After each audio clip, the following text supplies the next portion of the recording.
In and out of the Beltway. From large cities to small towns to the rural heartland. From sea to shining sea.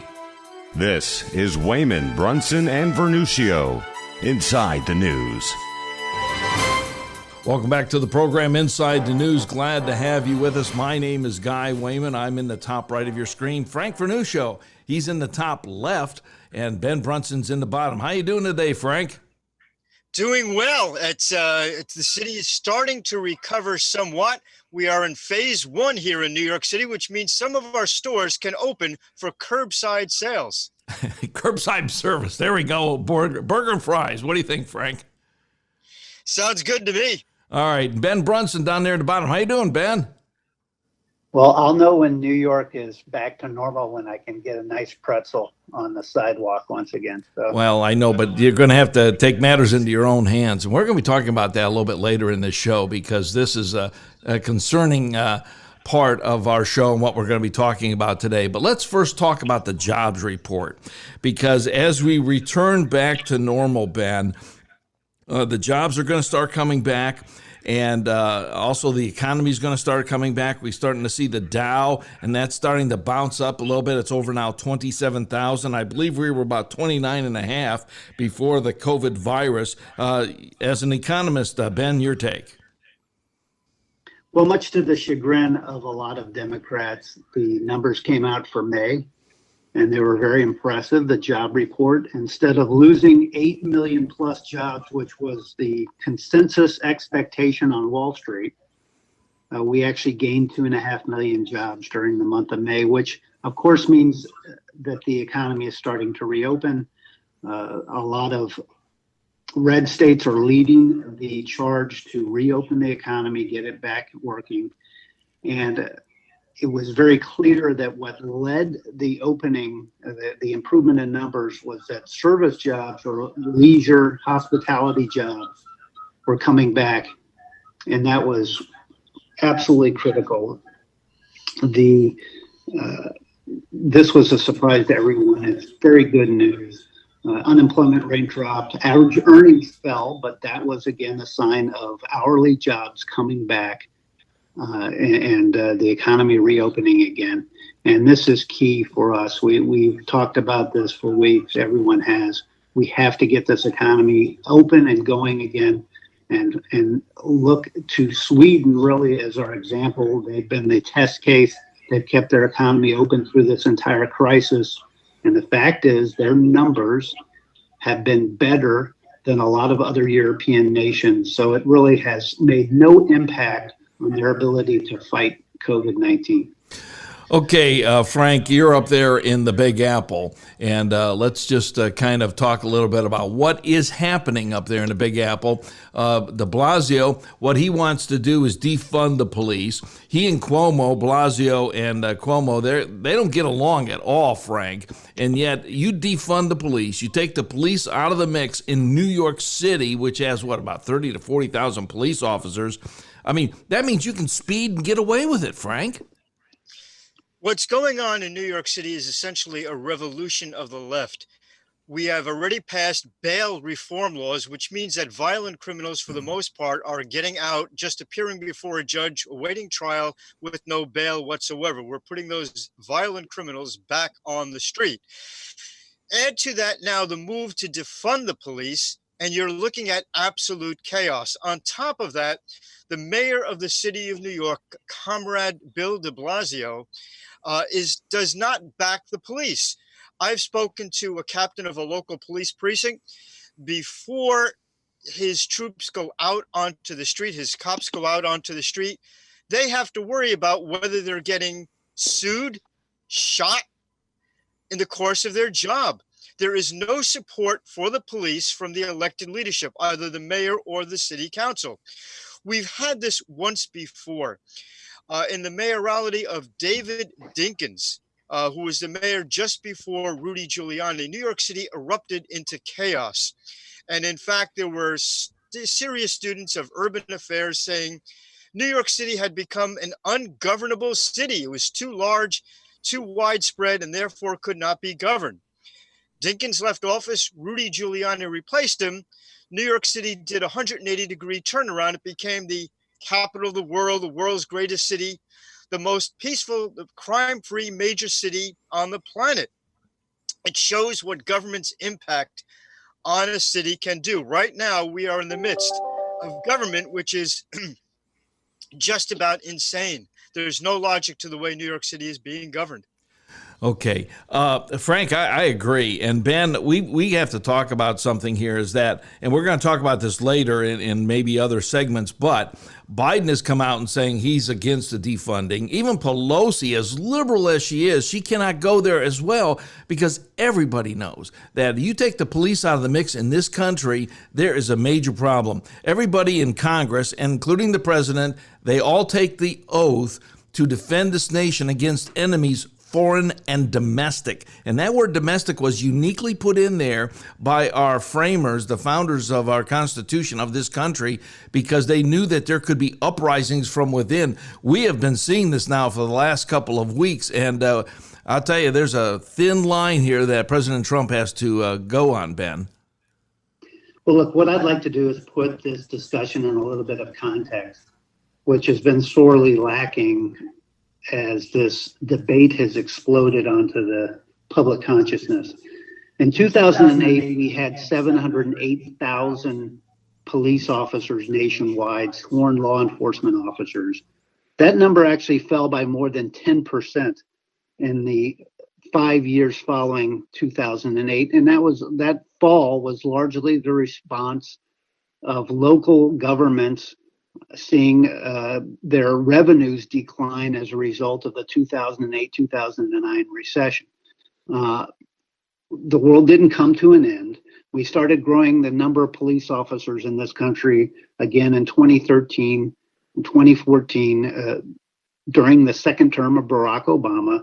The numbers are back up to closing in on 700,000 once again, where we were in 2008. So if we break this discussion down and we say, look, is there room for a lot of cities to cut back on some of their expenditures on the police forces? I wouldn't dispute that. We saw significant declines in the number of police officers nationwide, and the country did just fine. Some police departments around this country are bloated, frankly. But what the real debate is whether or not we are going to abolish police forces, as Minneapolis is sworn to do right now based on the decision making by their city council. That is insanity, of course, and that would create chaos and anarchy and crime that we really don't want to think about. We would be living the purge every day in this country. That position is the extreme position. I think it's going to be roundly rejected by the entire country, including most of the Democratic Party.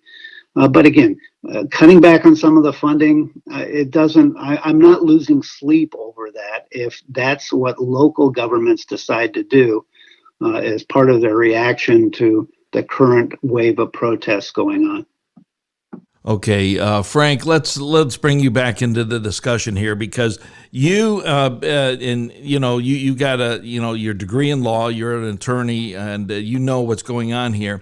This is close to an all-out coup from another side of it. We've seen the Democrats try it with the Russian investigation. They went to the route of impeachment. That didn't work. And boy, I hate to say this, but it's like they're going back to the tried and true race card all over again here, Frank. Well, you sort of jumped the gun. My hot button topic is going to be called insurrection. So it's right dovetailing with what you're saying. And you know what? You can still do that in the hot button topic.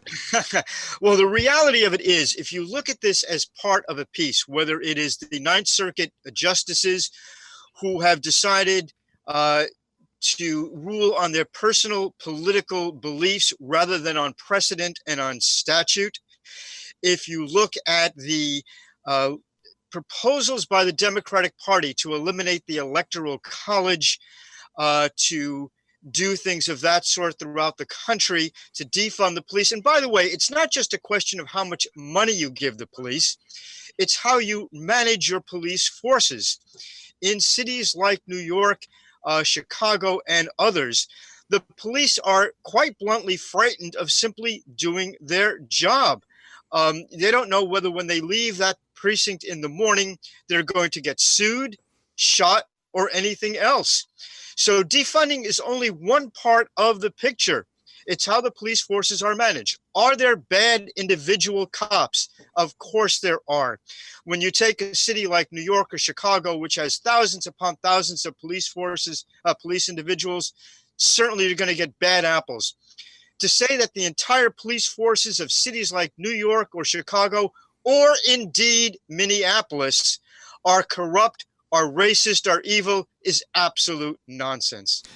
You know something, Ben, and boy, this is a tough one. We go inside the news. We try to examine what is going on across the country and around the world, and we actually look deep inside.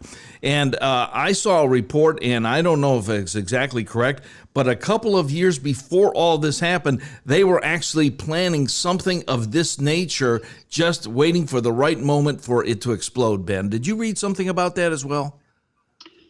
Well, there are a growing number of reports along those lines, and Attorney General Bill Barr gave a very good interview where he talked a little bit along those lines in terms of the sophistication, the evidence of outside funding that groups like Antifa have received, and with outside funding and organization across the country, that goes hand in hand with planning and preparing and being ready for the next opportunity when it comes along. And Antifa clearly was ready for this wave of protests. And once it hit, they jumped on the opportunity and were able to arouse and inflame a lot of these groups into violence and destruction. And that is, frankly, terrorism in its purest sense.